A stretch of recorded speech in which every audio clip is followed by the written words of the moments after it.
Hello, it's cold across the UK, no surprises there. It's going to stay cold as well though, well on into next week.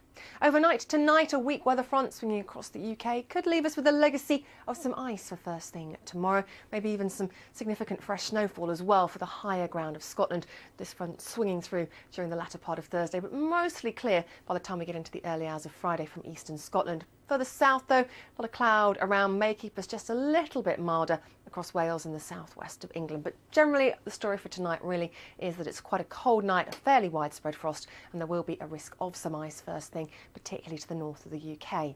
So that's the way we start our day in Scotland. Largely fine and bright, the weather front away to the east, but there could be some ice just about anywhere. Risk of some icy stretches across northern England as well, and maybe some light outbreaks of rain, maybe the odd flake of sleet or snow, courtesy of the remnants of our weather front. Ahead of the front, some early brightness across the southeast and East Anglia, but a frosty start here. Quite a bit of cloud initially, perhaps for the southwest and Wales, but all the while remember that weather front is drifting eastwards, so the greyer conditions here at 8 a.m. I think will improve quite dramatically and quite quickly through the morning. A chilly start though nonetheless.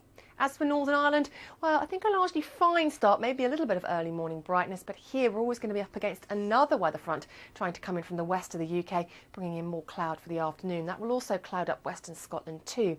Further east, some sunshine on the way, increasing amounts of sunshine for Northern England, as promised for Wales and the southwest of England.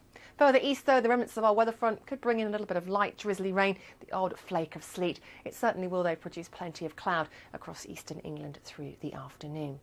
So that's Friday, quite a grey and cold day. Saturday, quite a similar story. A lot of cloud around. Again, a risk of some outbreaks of rain, perhaps a little bit of sleet or particularly snow across just the highest ground. But Saturday's not really our greatest concern when we look at this weekend. It's going to be cold throughout. But by the time we get to Sunday, we've got quite a lot of uncertainty in our forecast at the moment. So please stay tuned. But as it's panning out at the moment, it looks like an area of low pressure sitting across the UK may well get wrapped up with quite a lot of cold air and increasingly turn rain to snow that may sink its way further south across the UK for the start of the new week. Stay tuned.